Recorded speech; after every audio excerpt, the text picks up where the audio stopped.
Itong space na to, ito na yung mismo pinakaharap ng bahay. Ito sana yung lalagyan namin ng fence.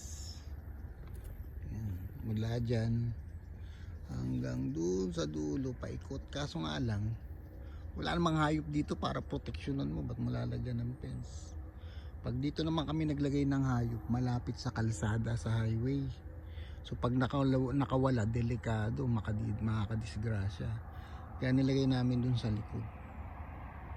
So yung fence na dapat dito, nilagay na lang dun sa likod. Malaki rin to eh. Actually naglagay kami rito ng kulungan eh, para sa mga hayop. Kaso nga lang nakawala yung kabayo, kaya natakot na akong pakawalan. Buti na lang nakita dito sa kabilang bahay. Actually pag nagkamali ka nga rito, pwedeng patay ng ng kapitbahay. Pag nag-trespasses, ganun kahigpit dito.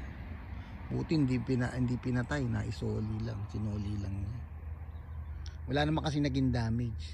Pero kapag ang hayop mo wild, nagda-damage ng ng property, may karapatan yung may-ari ng lupang barilin.